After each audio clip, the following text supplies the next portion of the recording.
Teachers चाहे वो mother हो, टीचर्स चाहे वो बच्चे हो, टीचर्स चाहे वो फ्रेंड्स हो, टीचर्स चाहे वो गाइड, काउंसलर, एडवाइजर हो,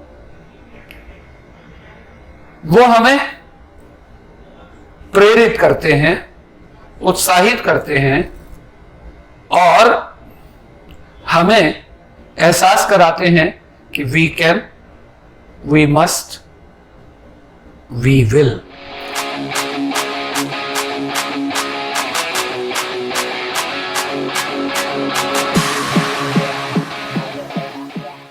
साथियों,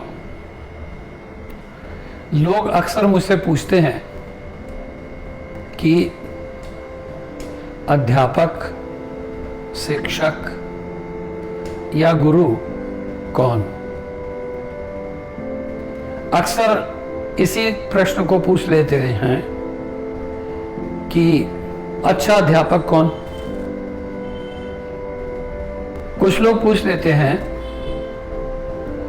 कि who is a great teacher? हम कैसे सीखते हैं? विशेष रूप से उन गुरुजनों से, अध्यापकों से, शिक्षकों से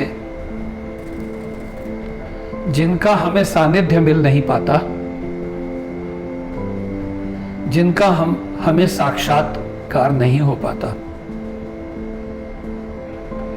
यदि हम जीवन में प्रसन्नता, शांति, संतुष्टि, संतोष प्राप्त करना चाहते हैं तो हमें कैसे गुरुजनों के, अध्यापकों के, शिक्षकों के संपर्क में आना चाहिए कि हम अपनी अपेक्षाओं पर खरे उतर पाए। दुख में सुमिरन सब करें, सुख में करे न कोई, जो सुख में सुमिरन करें तो दुख काहे को होए। अक्सर लोग कहते हैं कि दुख में सुख और सुख में दुख की अनुभूति होती है। क्यों होती है? इससे ऊपर हम कैसे उठ सकते हैं?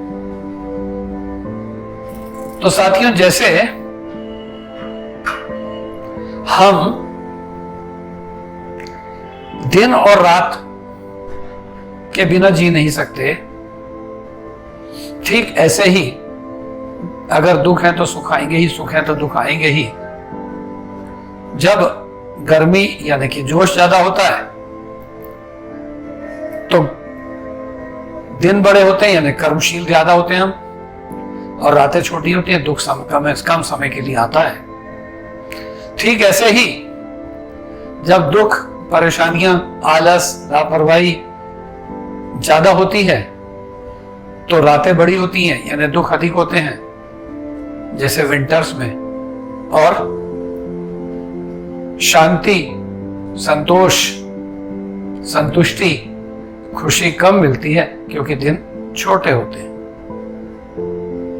इसलिए हमें अच्छे विचार ग्रहण करने के लिए, अच्छे भाव विकसित करने के लिए, आशावादी होने के लिए उन गुरुजनों की, उन अध्यापकों की, उन शिक्षकों की आवश्यकता होती है जिनमें धैर्य हो, जिनमें बहुत ज्यादा कामनाएं ना हो, जो बहुत ज्यादा समाज से अपेक्षा न करते हो और क्षमादान उनका धर्म होता हो। ऐसा सबसे बड़ा अध्यापक, सबसे बड़ी गुरु, सबसे बड़ी शिक्षिका अगर कोई हो सकती है तो वो मां होती है। Mother is the first teacher and home is the first school.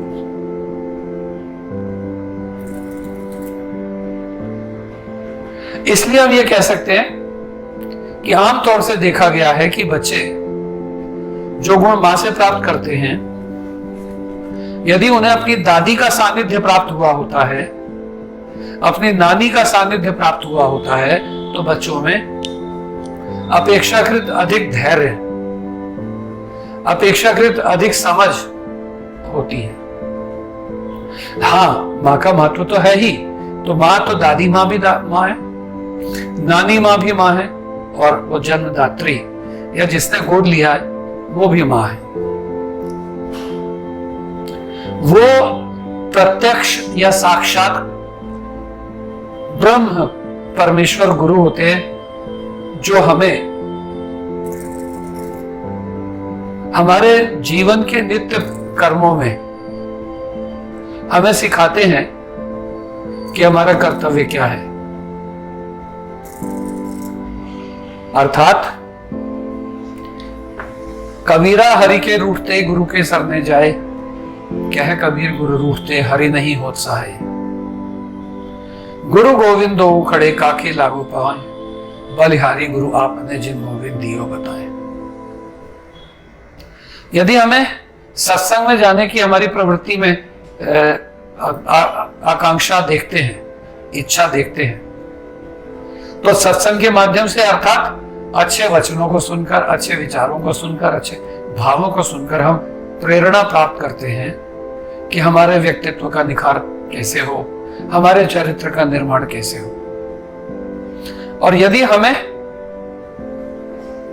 पढ़ना लिखना आ गया है, रीडिंग और राइटिंग आ गई है, तो हम उन पुस्तकों के माध्यम से भी उन तक पहुंच पाते हैं जिन्होंने निष्काम कर्म से जीना सिखाया हो। चाहे तरीका साक्षात से हो, परोक्ष से हो या प्रत्यक्ष से, लेकिन यह सच है कि teaching guides to a larger outlook and to none but a large outlook. हमारा दृष्टिकोण विस्तृत हो, विशाल हो, व्यापक हो, इसके लिए संगत का हम पर बहुत बहुत बड़ा प्रभाव पड़ता है। दूरदर्शिता बढ़ती है, आशावाद बढ़ता है, कर्मठता आती है और लालच खत्म होता है। इसलिए एक सीमित दायरे तक आप ये मानो, टीचर